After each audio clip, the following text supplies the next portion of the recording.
No woman should learn the price of her own dignity while standing alone at the altar. Clara Whitmore stood beneath the vaulted ceiling of St. Alden's Chapel with a bouquet of white roses trembling in her gloved hands, though she would have rather let the thorns cut her palms than allow the congregation to see her shake. The aisle behind her stretched like a river of cold marble, lined on either side by every polished face in Charleston society, every pearl necklace, every silver-headed cane, every fan lifted just high enough to hide a whisper. Above her, late morning light poured through the stained-glass windows in shades of gold and blue, touching the veil over her fair hair and turning it almost luminous, as if heaven itself had mistaken this humiliation for a blessing. Lord Ethan Harrington was not there. The place beside her remained empty. At first, the silence had been polite, the kind of silence wealthy people used when pretending not to notice disaster. Then 10 minutes became 15. 15 became 20. The organist's hands left the keys. The minister lowered his book. Clara felt the air change around her, felt the sympathy sour into curiosity, then curiosity sharpen into judgment.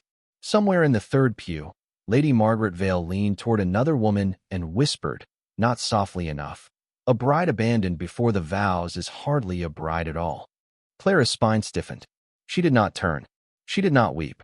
She fixed her eyes on the tall brass cross above the altar and reminded herself that Whitmore Hall had survived hurricanes, debt collectors, and 3 generations of proud men who knew how to lose fortunes more easily than they knew how to earn forgiveness. She could survive a missing groom. She had to. For her mother, waiting at home with a weak heart. For her younger sister, Emily, who still believed weddings were made of lace and promises. For the tenants on the Whitmore land, whose children needed bread more than Clara needed happiness. The marriage to Ethan had never been a dream. It had been a bargain wrapped in orange blossoms.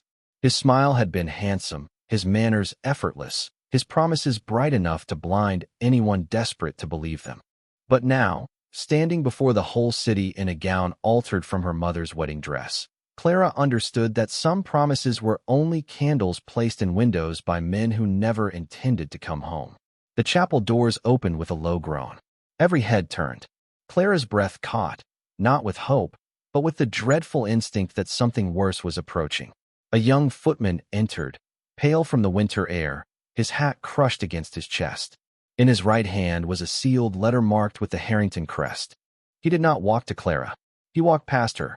He walked to the first pew, where Adrian Harrington, Duke of Blackthorn, sat in a black mourning coat, silent as a carved figure in mourning. Clara saw Adrian take the letter. She saw his gray eyes move across the page. She saw the muscles in his jaw tighten once, then go still. The footman swallowed hard, and in the silence that followed, his voice seemed to echo against every stone in the chapel. "Lord Ethan has crossed the sea." A small sound passed through the congregation, not quite a gasp, not quite a laugh, but crueler than both. Clara lowered her gaze for the first time, not because she was ashamed, but because the room had begun to tilt. Ethan had not merely delayed. He had fled. He had left her dressed in white before the altar, offered to society like a broken contract. The letter slipped slightly in Adrian's hand. His face gave away almost nothing, yet the cold around him seemed to deepen. Clara felt the weight of 100 eyes press against her veil, her shoulders, her bare name. Lady Margaret's fan snapped open. "Poor thing," she murmured, and her pity was more poisonous than insult. "No decent man will touch a bride discarded at the altar." Clara heard every word. She lifted her chin before the tears could rise. Then the Duke of Blackthorn stood. Adrian Harrington did not rise quickly. He rose with the terrible calm of a man who had already decided that the room would bend before he did. The rustle of silk and wool vanished as he stepped into the aisle, the black cut of his coat severe against the pale glow of the chapel. Clara saw him only from the corner of her eye, because to look directly at him felt like admitting that she needed rescue, and every fragile piece of pride left inside her rebelled against that truth. Yet the moment he stood, the whispers died. Even Lady Margaret Vale lowered her fan. The Duke of Blackthorn had that effect upon rooms. Men with old money nodded to him before they spoke. Women who had once called him cold still watched him as if winter itself had taken human form and learned to command. He reached the footman first and held out one gloved hand. "The rest of the letter," he said. The young man blanched. Your Grace, Lord Ethan instructed that only the first page be delivered. Adrian's eyes did not sharpen. They did not need to. He has instructed enough for one morning. The footman hesitated, then drew a second folded sheet from inside his coat. A ripple moved through the pews. Clara felt it pass over her skin like a draft beneath a door. Adrian opened the second page. His face remained composed, but something dark crossed behind his eyes. Not surprise, not grief, but recognition. As if Ethan had finally become exactly as small as Adrian had long feared. The Duke turned slightly, facing the congregation rather than Clara, and his voice carried with quiet precision to the farthest arch. My brother has left Charleston Harbor on a ship bound south. He has also left debts in 3 counties, forged promises in my family's name, and a bride before God with no apology fit for a gentleman. A shocked murmur broke out, louder this time. Clara's fingers tightened around the bouquet until the ribbon bit into her palm. So it was worse than abandonment. Ethan had not merely escaped a marriage. He had used her name, her family, her ruined estate, as a curtain behind which to hide his disgrace. The chapel blurred for one dangerous second. She thought of Whitmore Hall, of the cracked front steps, the servants paid late but never dismissed, the schoolhouse roof she had promised to repair by spring. She thought of Ethan sitting across from her in her mother's parlor, smiling as he spoke of security, alliance, protection. Beautiful words. Hollow as painted shells. How dreadful, Lady Margaret whispered, though Clara knew she meant how entertaining. One wonders what Miss Whitmore knew. That sentence struck harder than all the rest. Not because it was true, but because it could become true if enough people repeated it. Society did not require proof. It required only a woman standing alone and a story convenient enough to spread. Clara turned then, slowly, her veil whispering against her cheek. Her blue eyes met Lady Margaret's across the aisle. She wanted to speak. She wanted to say that she had known nothing, that she had entered this chapel with clean hands and a desperate heart. But her throat held only silence. Adrian spoke before she could force a word through the ache. Miss Whitmore knew what every honorable woman is entitled to know, he said, that a promise made to her would be kept. Lady Margaret's face tightened. Adrian took one step forward, placing himself not beside Clara yet, but between her and the first row of watching faces. The movement was simple, protective without display, final without cruelty. Let there be no confusion, he continued. The shame belongs to the Harrington name, not to hers. Clara's breath trembled in despite her effort to still it. No one had defended her like that since her father died. No one had placed their own name beneath the falling stone to keep it from crushing hers. She looked at Adrian then, truly looked. His profile was stern, his dark hair touched by the winter light, his mouth set in a line that had never been made for tenderness. Yet there was something in the restraint of him that shook her more than comfort would have. He did not pity her. He was angry on her behalf. The difference nearly undid her. The minister shifted nervously at the altar, his open book trembling in his hands. Your Grace, he murmured. Perhaps the family may withdraw and settle this matter privately. No, Adrian said. The word fell cleanly, like a door closing against a storm. He turned at last to Clara. The entire chapel seemed to hold its breath. For the first time that morning, he lowered his voice, not enough to be unheard, only enough to make every person lean closer. Miss Whitmore, my brother has stolen your mourning, wounded your name, and endangered your house. I cannot return what he has broken. Clara stood very still. Adrian extended his hand. But if he has stolen your future, then I shall give you mine. The roses slipped lower in Clara's grasp. His gray eyes did not waver. Marry me today. For one suspended breath, Clara believed she had misunderstood him. The chapel, the flowers, the faces, the winter light on the marble floor, all seemed to recede until only Adrian Harrington remained before her with his hand extended and his impossible offer resting between them. Marry me today. The words did not sound like romance. They sounded like a door opening in the side of a burning house. She stared at his gloved hand as if it belonged to some colder, stranger fate than the one she had prepared herself to endure. Behind him, the congregation had become a living thing, hungry and silent, waiting to see whether humiliation would finish devouring her or whether she would dare step out of its mouth. The minister's lips parted, then closed again. Lady Margaret Vale sat rigid, her eyes bright with outrage that the spectacle had moved beyond her control. Clara's mother was not present, spared by illness from this public ruin, but Clara could almost feel her gentle hand at her back, could hear the old lesson repeated from childhood. A Whitmore may bend beneath weather, but never beneath contempt. Adrian did not move closer. He did not press. That restraint struck her harder than the proposal itself. Ethan would have smiled, would have coaxed, would have turned the moment into a performance with himself at the center. Adrian simply waited, offering her a choice before a room that had already taken too many choices from her. Clara found her voice, though it emerged low and unsteady. "Do you ask because of guilt, Your Grace?" A murmur stirred, quickly smothered. Adrian's gaze remained on hers. No, the answer was immediate. Guilt would require less courage than this. Her fingers tightened around the crushed stems of the roses. "Then because your family name must be repaired?" His expression darkened, not with anger at her, but with the pain of a man hearing a wound speak clearly. "The Harrington name deserves whatever stain my brother has placed upon it. I am not asking you to polish it clean." Clara lifted her chin another inch. "Then why?"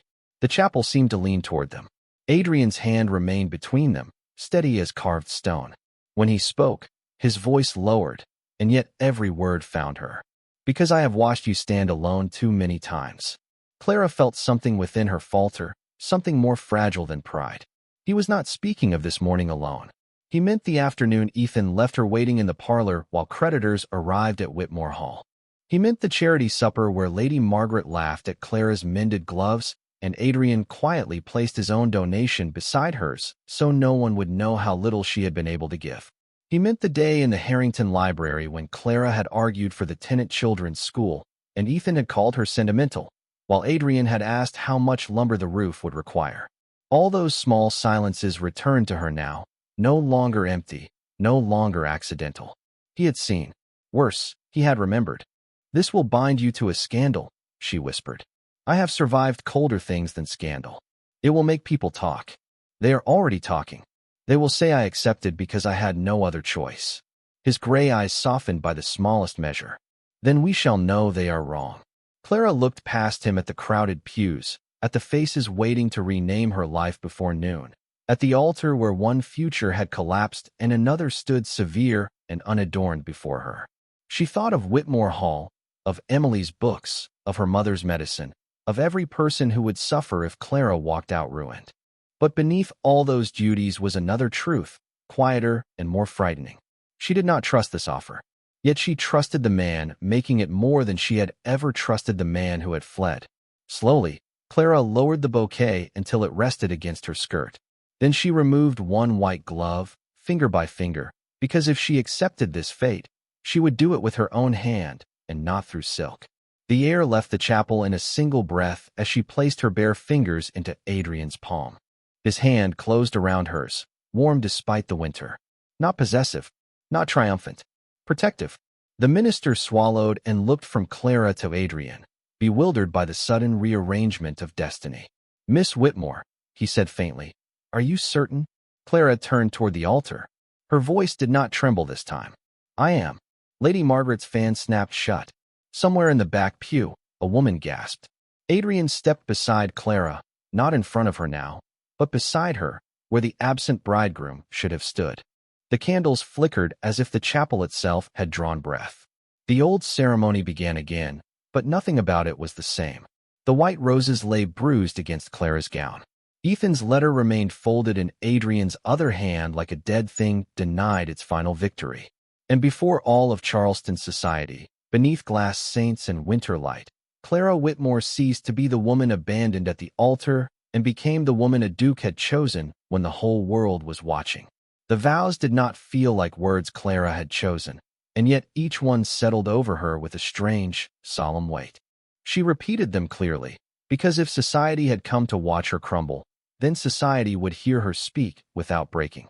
Adrian's voice followed hers, low and unwavering, his promises stripped of ornament and therefore more binding than any sweet phrase Ethan had ever offered. When the minister pronounced them husband and wife, no cheer rose from the pews. There was only the stunned silence of people who had witnessed a scandal turn into something they could no longer easily name. Clara felt Adrian's hand beneath hers as they turned from the altar, and for the first time that morning, the aisle did not look endless. It looked passable.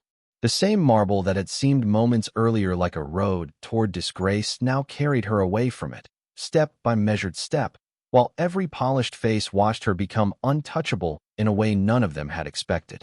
Lady Margaret Vale stood near the end of the first pew, her mouth arranged into the shape of sympathy, though her eyes still searched for weakness. "Your Grace," she said to Clara, with a curtsy so shallow it was nearly an insult. "What a remarkable morning you have endured." Clara felt the title strike the air between them. "Your Grace." It should have sounded impossible.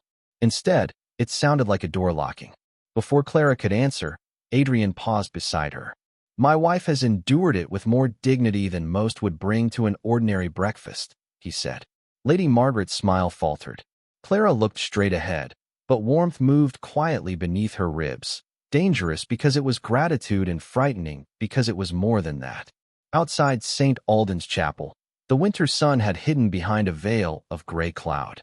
Carriages lined the street, horses stamping against the cold, their breath rising in pale clouds. The city seemed unaware that a life had been broken open and remade before noon. Bells rang somewhere several blocks away. A vendor called out from the corner. The ordinary world continued, indifferent and almost cruel in its calmness.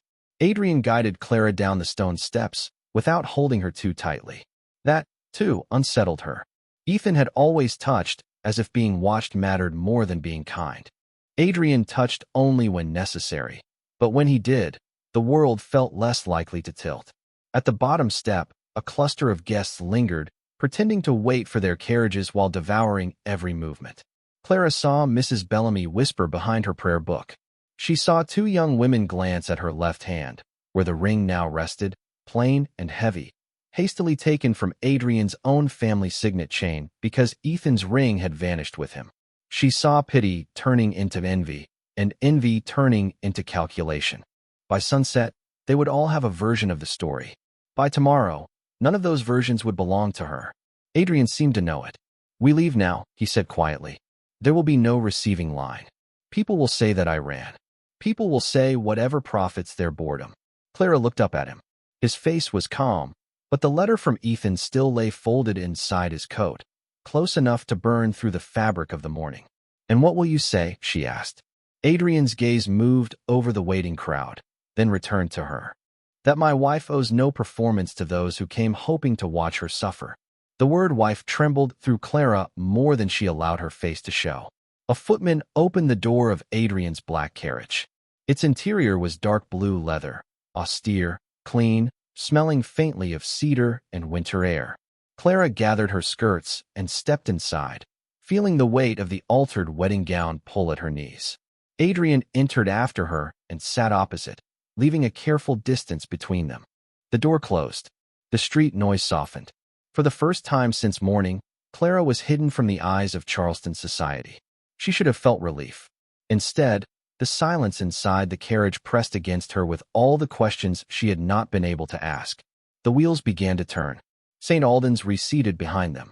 Clara looked down at the ring on her finger, then at the crushed roses still lying across her lap. "I do not know what I am to you now," she said. Adrian was silent for a moment. Outside, the chapel bells sounded again, distant and hollow. "You are the Duchess of Blackthorn," he replied. "That is what the world will call you." "And in private?" His eyes lifted to hers. There was no triumph in them, no demand, only a restraint so deep it looked almost like pain. "In private, Clara, you are a woman who was wronged under my family's roof.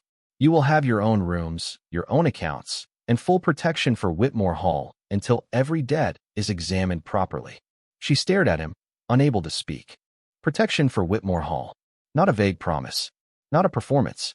A fact placed before her like bread before the starving. "Why would you do that?" she whispered. Adrian looked toward the carriage window, where the city blurred into iron gates and bare winter trees. "Because Ethan did not choose you by accident," he said. "He chose you because your house was vulnerable." The cold inside Clara changed shape. "What do you mean?" Adrian's hand closed once over the edge of the seat. I mean, my brother did not merely abandon you this morning. He used your name before he left, and I intend to learn how much damage he has done." The carriage rolled on toward Blackthorn House, its dark roofline rising beyond the trees. Clara sat very still, the bruised roses in her lap, the Duke's ring on her hand, and the first dreadful understanding opening inside her that the wedding had not ended the ruin. It had only brought her nearer to the truth. Blackthorn House rose from the northern edge of Charleston like a mansion that had learned to keep its own counsel. Its brick walls were darkened by age and winter rain, its tall windows reflecting a sky the color of pewter, its iron gates crowned with the Harrington crest that now seemed less like an emblem than a warning. Clara watched it approach through the carriage window with her hands folded over the bruised roses, careful not to touch the ring again, as if doing so might make the mourning more real. When the carriage stopped, no crowd waited, no wedding breakfast, no music, no smiling servants dressed for celebration. Only a butler with silver hair stood at the entrance, his face controlled, but his eyes widening for one unguarded moment when Adrian stepped down and offered Clara his hand. "Mrs. Whitlock," Adrian said as the housekeeper appeared behind him, "Her Grace will require the south suite prepared at once." Her Grace. The words moved through the entrance hall like a match dropped into dry leaves. Clara saw the servants absorb them, saw confusion give way to understanding, and understanding settle into careful obedience. They bowed, not to Ethan's abandoned bride, to the Duchess of Blackthorn. She wished the title felt like armor. Instead, it felt like a gown cut for another woman, beautiful, heavy, and difficult to breathe in. The hall smelled faintly of beeswax, cedar, and old books. Portraits of severe Harrington ancestors stared down from paneled walls, each face pale and unsmiling, as if they had been waiting generations to disapprove of her. At the far end, a staircase curved upward with a runner the deep red of dried roses. Clara stood beneath the chandelier, suddenly aware of the mud at the hem of her wedding gown, the crushed bouquet in her hands, the small ache behind her eyes from refusing tears too long.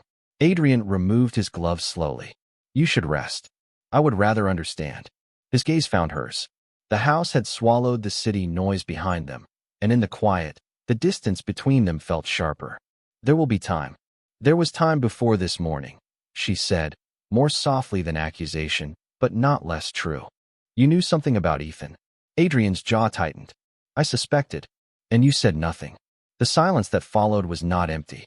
It was full of things he had chosen not to confess before witnesses, full of decisions made in private rooms by men who believed protection and secrecy were the same thing.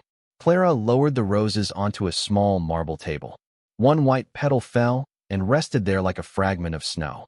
3 months ago, when your brother first came to Whitmore Hall, my mother believed Providence had remembered us. He spoke so kindly of saving the estate. He admired the grounds. He praised my father's name. He even stood in the schoolroom and promised Emily that he would send new books from New York. Her voice did not break, but it cooled. I see now that he was very generous with things he never meant to give. Adrian looked away first. That startled her. Ethan has always been generous with other people's futures. Clara heard the weariness beneath the statement, old and carefully buried. Then why allow him near mine? Adrian crossed to the fireplace, though no fire had yet been lit. The gray daylight caught the edge of his profile, making him appear carved from the same stone as the chapel steps. Because your late father's creditors had begun circling Whitmore Hall before Ethan made his proposal. Because your mother's health was failing. Because your tenants had gone unpaid after the summer crop was lost in the storm. Because if I interfered openly, society would have asked why I was taking such interest in a woman promised to my brother. Clara's breath drew in slowly. He knew too much. Not the kind of knowledge gathered from gossip, but from ledgers, letters, and quiet inquiries made by someone who had been watching from a distance. You investigated us. I investigated the debts attached to the estate. That is not an answer. It is the safest part of one. She stepped closer, the skirts of her wedding gown whispering over the polished floor. I have had enough of safe answers today. Adrian turned back to her then, and for the first time since the chapel, the restraint in his expression faltered. Not enough to become warmth. Enough to reveal regret. I bought one of the notes against Whitmore Hall 6 weeks ago. Clara went still. The chandelier above them seemed to flicker though no flame moved. You did what? A creditor named Mr. Sallow intended to force a sale before spring. I purchased the note through my solicitor and extended the deadline. Without telling me. Yes. Without telling Ethan. Ethan found out. The words settled between them with a quiet, dangerous weight. Clara saw, suddenly, a shape within the chaos. Ethan's flattering urgency. His insistence that the wedding happen quickly. His irritation whenever Adrian entered a room. The way he had once smiled too brightly when Clara mentioned that the schoolhouse roof might yet be repaired. He hated you for helping us, she whispered. Adrian's eyes darkened. He hated that he could no longer use ruin as easily as he had planned. A log shifted in the unlit hearth though there was no fire to consume it, and Clara felt a chill move through the grand house. The scandal had not begun at the altar. It had begun weeks before, quietly, in ink and signatures, in debts sold and names borrowed. Her marriage to Ethan had been a net. Her marriage to Adrian was the knife that had cut it. Yet she could not tell whether the blade had freed her or placed her in another kind of danger. Why would you protect Whitmore Hall? She asked again. But this time the question was smaller, stripped of anger. Adrian held her gaze. Because you were the only person in that house still trying to save everyone but yourself. Clara looked down, not trusting her face. Outside, winter rain began to tap against the windows, soft as fingers on glass. Somewhere upstairs, servants opened doors that had not expected a duchess. Somewhere across the water, Ethan carried secrets in his luggage and her name in his ruin. And in the entrance hall of Blackthorn House, standing in a wedding gown meant for another man, Clara understood with a quiet fear that Adrian Harrington had not entered her life that morning. He had been there for weeks, unseen, holding back the dark with both hands. That night, Blackthorn House did not celebrate its new duchess. It adjusted itself around her in careful silence. Servants moved through corridors with lowered voices. Fires were lit in rooms that had not been opened for months, and the south suite, with its pale blue wallpaper and tall windows facing the rain-dark garden, became Clara's without ever feeling like hers. Mrs. Whitlock brought warm tea, a tray of untouched supper, and a respectful assurance that anything her grace required would be provided at once. Clara thanked her, then stood alone after the door closed, still wearing the wedding gown that had become both costume and evidence. The mirror above the dressing table reflected a woman she almost recognized. Fair hair loosened where pins had slipped, blue eyes too steady from exhaustion, a white dress creased from hours of standing, sitting, surviving. She reached for the veil first. It came away slowly, like fog lifting from a ruined morning. Then her fingers moved to the ring on her hand. Adrian's ring. Heavy, plain, borrowed from a signet chain because the ceremony had needed a symbol and fate had offered no time for beauty. Clara did not remove it. She only turned it once and watched the gold catch the firelight. Downstairs, a clock struck 9. Beyond the windows, Charleston lay beneath winter rain, lamps glowing along the streets like scattered embers. Somewhere beyond the harbor, Ethan sailed into darkness with her name tangled in his debts. The thought should have filled her with anger. Instead, she felt something colder, the humiliation of not knowing how deeply she had been deceived. A soft knock sounded at the door. Clara turned. Come in.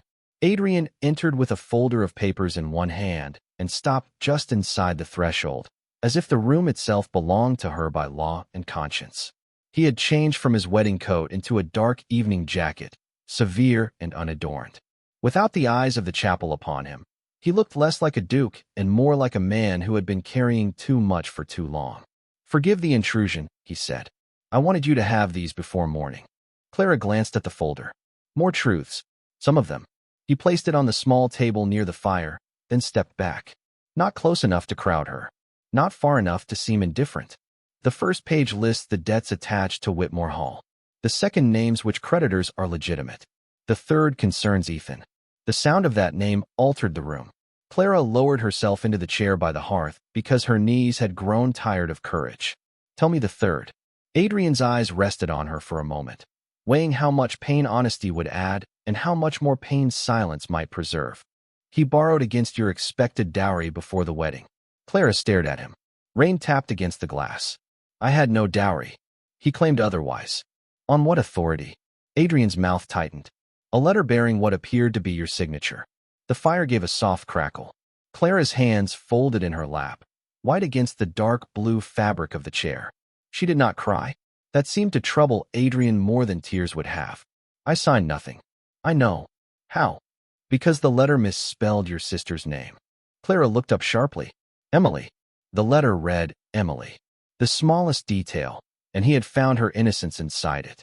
Something fragile moved through Clara then. Not relief. Not yet, but the first breath after being held underwater. Adrian continued quietly. My solicitor noticed the financial irregularity. I noticed the name. Why would you know how my sister spells her name? The question escaped before she could soften it. For the first time, Adrian looked away. The firelight touched the side of his face, revealing not embarrassment exactly, but an old guardedness loosening against his will. You told me once. In the Harrington Library. Ethan had left to speak with friends. You were holding a list of books for the schoolhouse, and you said Emily insisted her name should never be made fancy because 4 letters were enough for any sensible girl. Clara remembered. She remembered the tall shelves, the smell of leather bindings, Ethan's careless absence, Adrian standing by the window, as if he did not belong to the conversation, and yet somehow hearing all of it. You remember strange things, Your Grace. Only what matters. The words were plain. Too plain.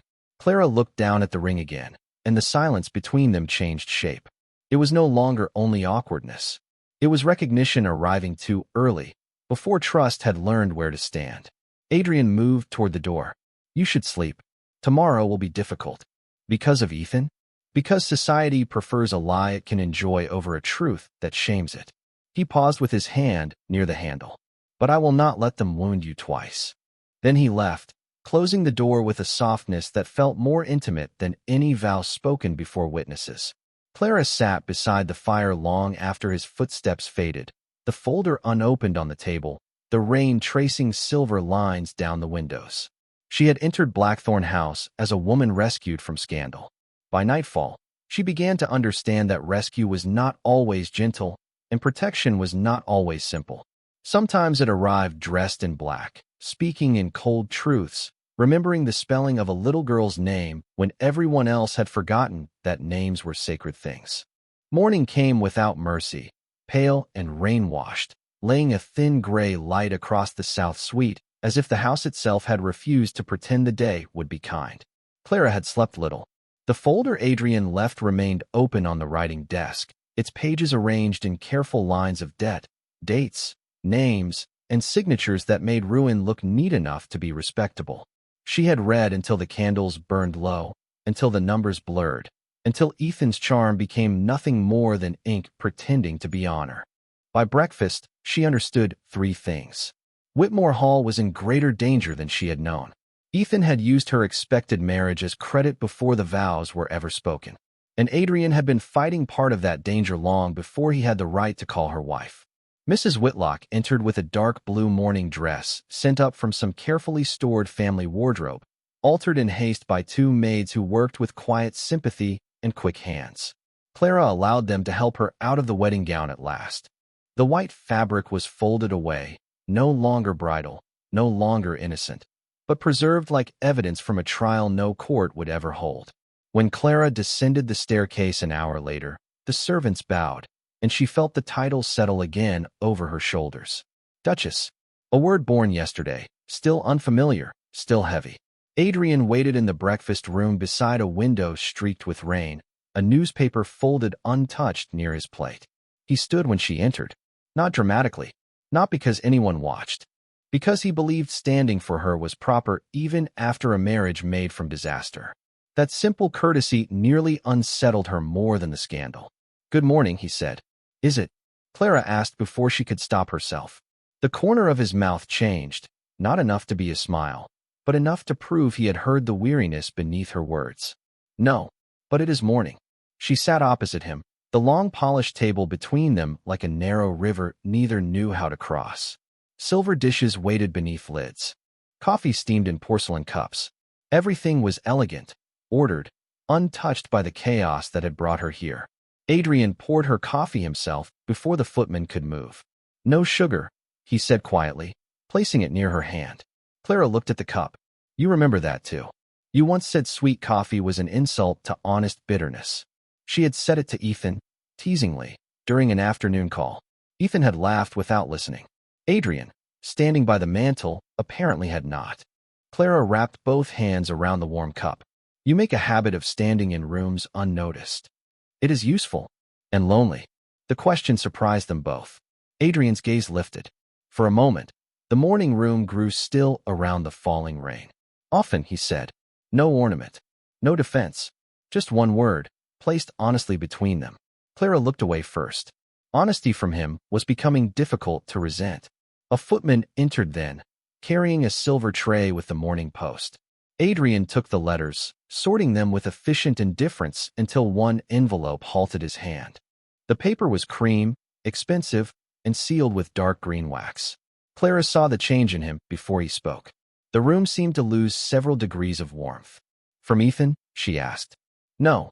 He turned the envelope slightly, enough for her to see the seal. From Lady Margaret Vale. Clara's stomach tightened. Already. Scandal is the only crop that grows overnight. He broke the seal. His eyes moved once over the contents, and his expression hardened into that frightening calm she had seen in the chapel.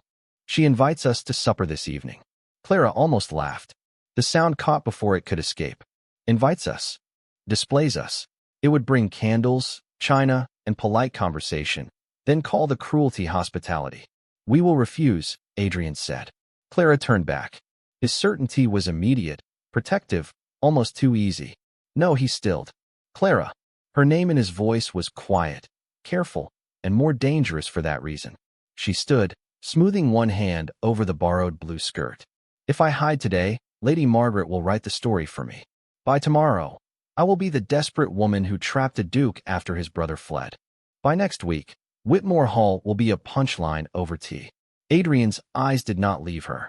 And if you go, they will try to cut you with smiles. Then I will smile better. Something flickered across his face, reluctant admiration shadowed by concern. You owe them nothing. I owe myself the right to stand where they expected me to kneel. The rain whispered against the glass. Adrian rose slowly, and this time the table between them seemed smaller. Then we go together. Clara held his gaze. The fear was still there, cold and alive beneath her ribs, but beside it stood something new, something steadier. Yesterday, his hand had saved her from the altar. Today, she would have to decide whether she could stand beside him by choice. Together, she said, and in the quiet morning room of Blackthorn House, while Charleston sharpened its knives for supper, Clara lifted the bitter coffee to her lips and did not flinch. By 7 o'clock that evening, Charleston had dressed its cruelty in candlelight. Lady Margaret Vale's mansion stood on Trad Street behind iron gates and clipped hedges, its tall windows glowing gold against the wet dark, while carriages gathered along the curb like patient black beetles. Clara sat beside Adrian in the carriage, wearing the dark blue gown Mrs. Whitlock had altered until it seemed made for her, though nothing about the night felt made for comfort. A single strand of pearls rested at her throat, borrowed from the Blackthorn family vault, cool against her skin. She had refused a veil. Let them see my face, she had said, and Adrian had only nodded, though his eyes had lingered on her with an expression she could not name. Now, as the carriage slowed before Lady Margaret's house, the sound of music drifted through the rain. Piano, violin, laughter. All the sounds of a society pretending it had not come to watch a woman bleed politely. Adrian stepped down first and turned back for her. His hand waited, steady beneath the lantern light. Clara placed her fingers in his. The moment her slipper touched the damp stone, the front doors opened, and every servant in the entrance seemed to know exactly who had arrived. Whispers moved faster than footsteps. The new Duchess of Blackthorn. The abandoned bride. The woman chosen after disgrace. Clara kept her shoulders straight. Inside, the hall shimmered with mirrors, candles, and winter flowers arranged too perfectly to smell alive. Lady Margaret descended the staircase in silver silk, smiling as if she had personally invented forgiveness. Your Grace, she said to Adrian, then turned the same title toward Clara with a sweetness sharp enough to cut crystal. How brave of you both to come. Clara felt Adrian's hand tighten once beneath hers, then release, giving her space to answer.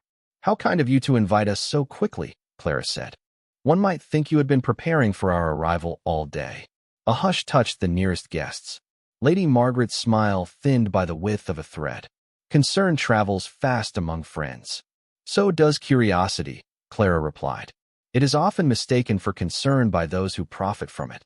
For one dangerous second, Lady Margaret had no answer.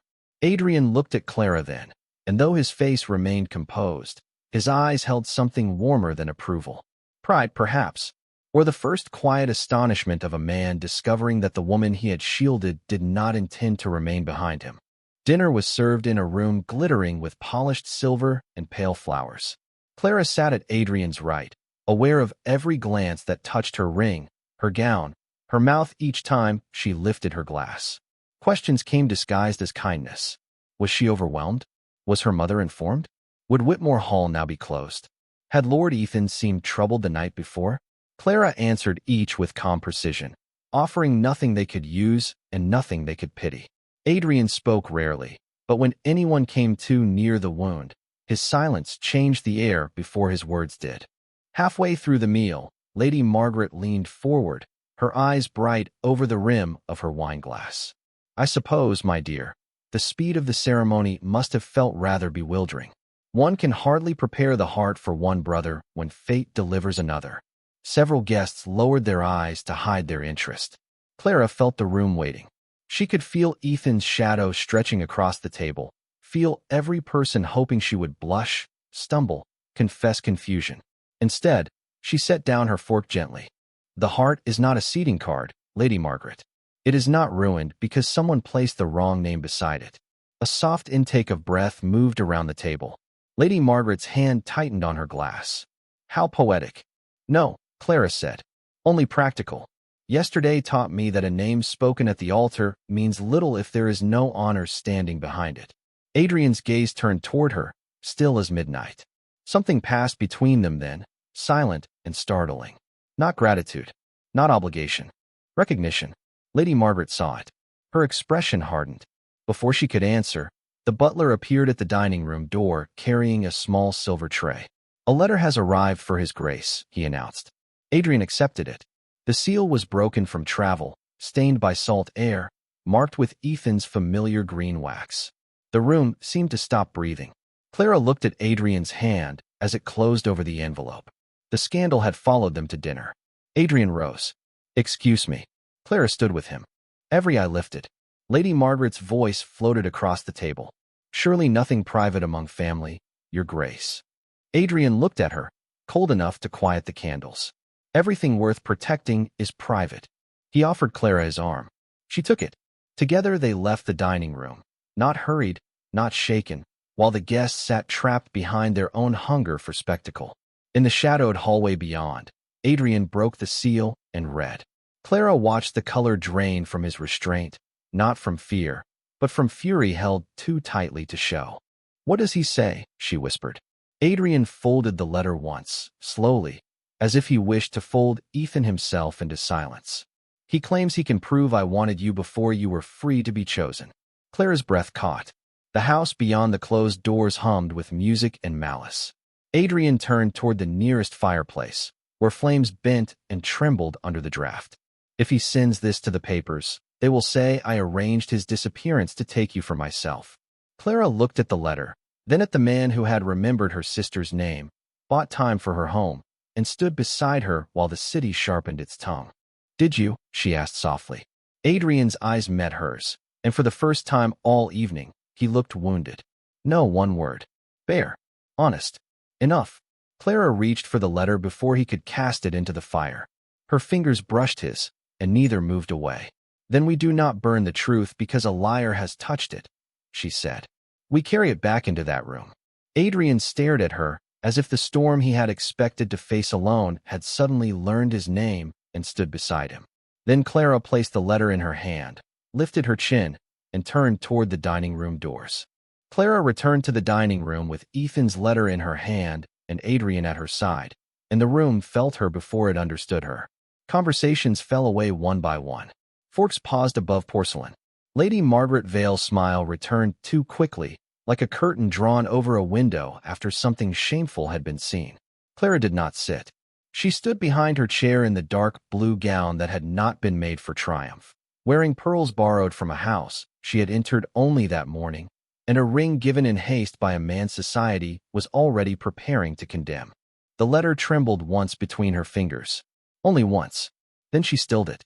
"I believe," she said, her voice clear enough to reach the far end of the table, "that everyone here has been waiting for the next chapter of my misfortune." No one answered. Rain tapped against the tall windows, soft and persistent, as if the night itself wished to listen. Clara laid the letter beside her plate, not hiding it, not offering it. "Lord Ethan Harrington has written to suggest that His Grace arranged yesterday's disgrace because he wished to marry me himself. It is a convenient lie. Convenient because it gives a coward a villain, and society a scandal it can enjoy without examining its own appetite." Lady Margaret's eyes narrowed. "My dear Duchess, surely such a private matter should not be aired at dinner." Clara turned to her. "Yesterday my humiliation was public enough to entertain a church full of witnesses. I see no reason my defense must be more discreet." A silence followed, deep and satisfying. Adrian remained beside her, but he did not speak. Clara understood why. If he defended himself, they would call it pride. If he defended her, they would call it possession. So she would speak, not as a rescued bride, not as a grateful dependent, but as a woman who had finally seen the shape of the trap beneath the flowers. "My former bridegroom borrowed money against a dowry I did not possess," she continued. "He used a letter bearing a false signature and spelled my sister's name incorrectly while doing so. He courted Whitmore Hall because it was vulnerable. He fled because truth was less useful to him than distance." A gentleman near the center of the table shifted uncomfortably. Another looked away. Lady Margaret's fingers tightened around her napkin. "Those are serious claims." "Yes," Clara said, "which is why they are accompanied by ledgers, witnesses, and my husband's solicitor, who will be pleased to receive visitors tomorrow morning." The word husband left her mouth with a steadiness that reached Adrian before it reached anyone else. She felt him turn slightly toward her, felt the change in him like warmth from a guarded fire. Lady Margaret lifted her chin. "And are we meant to believe the Duke acted only from honor?" Clara picked up the letter again and looked at the green seal, the last small emblem of a man who had mistaken her silence for weakness. "I cannot speak for every corner of His Grace's heart," she said softly. "No wife can, after one day." A few eyes flickered toward Adrian. Clara did not. She kept her gaze on Lady Margaret. "But I can speak for his actions. He bought time for Whitmore Hall before he had any claim upon it. He preserved my sister's name when another man forged mine. He stood before a room full of people who expected me to break, and he gave me a choice when everyone else had reduced me to gossip. The room changed then. Not kindly, not fully, but the pleasure drained out of it. Cruelty starves when it is forced to look at facts." Clara folded Ethan's letter once and placed it in the center of the table. "So print what you like in your drawing rooms. Whisper what you must in your carriages. But know this, I was not stolen. I was not trapped. I was not passed from one brother to another like a debt. I chose the man who told the truth when a lie would have cost him less." Adrian's breath altered beside her, barely, but she heard it. Lady Margaret said nothing. For the first time since Clara had known her, the woman appeared smaller than the room she commanded. Clara turned from the table, her pulse ringing in her ears, her hands cold but steady. Adrian offered his arm. This time, taking it did not feel like needing rescue. It felt like giving witness. They left without asking permission. Outside, the rain had softened to a mist, silvering the carriage lamps and darkening the stone steps beneath their feet. Once the door closed behind them, Clara exhaled the breath she had carried since the altar. Adrian stood very close in the narrow shelter of the portico, yet he did not touch her beyond the arm she had chosen to hold. "You should not have had to do that," he said. "No," Clara replied, "but I am glad I did." He looked at her then, not as the Duke who had saved her, but as a man who had found himself suddenly seen. "I would have borne the scandal. I know. Then why stop me?" Clara looked toward the wet street, where the carriage waited, and the city beyond it seemed less frightening than it had that morning. Because some burdens become lighter when they are not carried like secrets. Adrian's face softened by a degree so small the world would have missed it, but Clara did not. "And what of Ethan?" he asked. She handed him the folded letter. "Let him cross every sea he likes. Truth travels farther." For the first time, something almost like a smile touched Adrian's mouth. Not bright, not easy, but real enough to warm the cold space between them. He helped her into the carriage, and when he sat opposite her, the careful distance remained, but it no longer felt like a wall. It felt like a promise not to take what had not been freely given. Blackthorn House waited beyond the rain, no longer merely a refuge, not yet a home, but perhaps the beginning of one. Clara looked down at the ring on her finger, then across at the man who had chosen honor in a room built for spectacle. Her life had not become gentle. Her name had not escaped every whisper. Her heart had not suddenly healed because a duke had offered his hand. But as the carriage rolled through the misted streets of Charleston, Clara understood that dignity was not restored by being adored before witnesses. It was restored when someone stood beside you in the ruins and did not ask you to become smaller to be saved. Some hearts do not bloom in sunlight. Some learn to beat again in the quiet shelter of a storm that finally tells the truth.